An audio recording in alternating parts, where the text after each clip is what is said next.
Hello everyone and welcome back to my channel.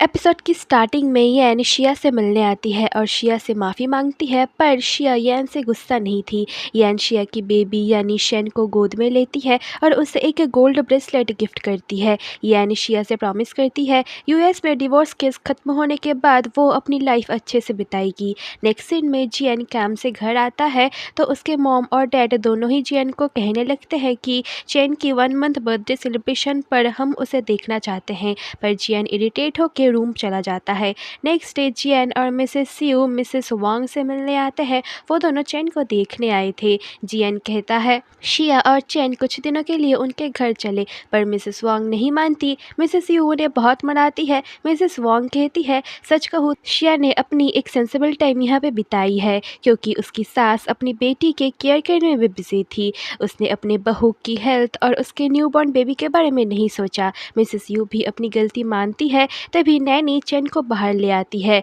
Shia chain को Mrs you की गोद में दे देती है तो मिसेस यू फर्स्ट टाइम अपने ग्रैंडसन को देख के बहुत खुश होती है।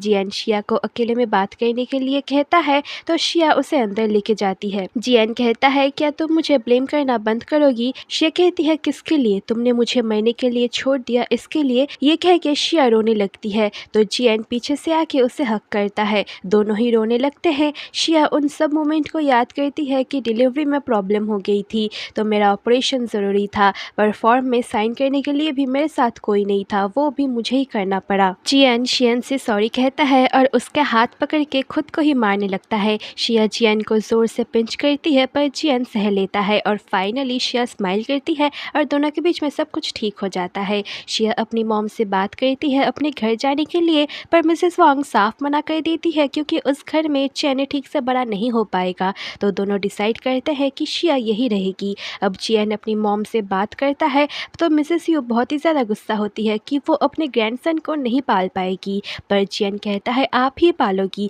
जब फ्यूचर में मैं और शिया दोनों ही काम पे जाएंगे तब आपको बहाना मिल जाएगा चेन की केयर करने का। तो मिसेस यू भी मान जाती है और जियन को ज़ोर से पिंच करती है तो जियन अंदर भाग जाता है। अब फिर से न्यू ईयर का टाइम आता है। शिया और जियन चेन को लेके जियन के घर आता है। मिस्टर एंड मिसेस यू दोनों ही चेन को देख के बहुत खुश थे। चेन ने डायपर गंदा कर दिया था तो मिसेस यू बहुत प्यार से उसका डायपर चेंज करती है और दोनों को इतना खुश देख के शिया भी स्माइल करती है। अब शंघाई का न्यू ईयर देखते हैं। शिया और यूमिंग न्यू ईयर पे एक साथ टीवी देख रहे थे और थोड़ी बहुत बातें भी करते हैं। शिया को शंघाई का न्यू ईयर बहुत ही ज़्यादा बोरिंग सा लगती है।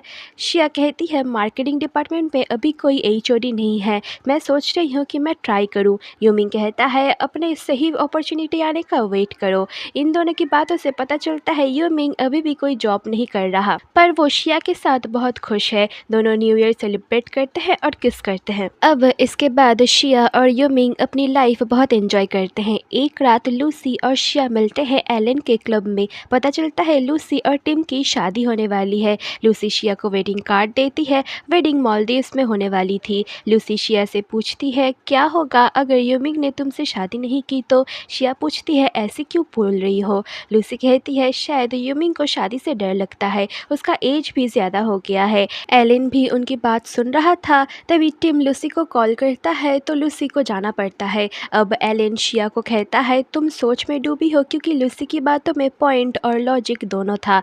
लूसी का फियांसे भी किसी काम का नहीं है, बस सीईओ का बेटा है। और लूसी की बातों से पता चलता है वो भी अपने मैरिज को लेकर ज़्यादा कॉन्फिडेंट नहीं है। शिया एलन को बच्चा बोल के चुप करा देती है। अब यूमिंग रेस्टोरेंट था अपने एक दोस्त के साथ। उसका दोस्त उसे सिंगापुर में हाई सैलरी का एक जॉब ऑफर करता है, पर यूमिंग नहीं जाना चाहता सिंगापुर क्योंकि शिया शंघाई में है। उसका दोस्त कहता है आजकल की लड़कियां तुम्हें क्या लगता है बिना पैसे के साथ देगी? अभी स्लॉट खाली है, ज्वाइन हो जाओ, नहीं तो फिर 1 साल वेट करना पड़ेगा। तो यूमिंग भी इस बारे में सोचता है। शिया यूमिंग को वेडिंग कार्ड देती है, पर यूमिंग शिया से सॉरी कहता है क्योंकि वह वेडिंग अटेंड नहीं कर पाएगा क्योंकि उसे सिंगापुर जाना है। शिया भी उदास हो जाती है तो यूमिंग उसे एक ड्रेस देता है। शिया पहनती है जिसमें वो बहुत ही ज़्यादा सुंदर लग रही थी। शिया मान जाती है और दोनों साथ में टाइम स्पेंड करते हैं।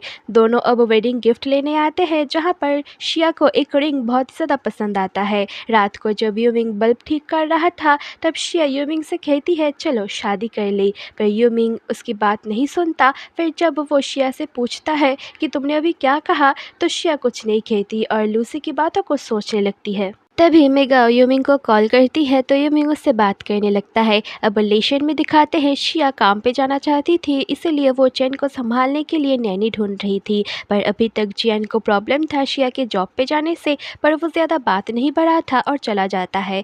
नेक्स्ट डे जियान अपने काम पे था तो वेनिया उसे इन्वाइट करती है अपनी शॉप के ओपनिंग पार्टी के लिए। जियान देखता है शिया ने एक नैनी हायर कर ली है। जियान शिया को कहता है चैन अभी छोटा है, क्या तुम उसे ऐसे ही किसी अनजान को दे दोगी। शिया कहती है साफ साफ बोलो तुम्हें मेरी जॉब पे जाने से प्रॉब्लम है, और ये कह के वो चली जाती है।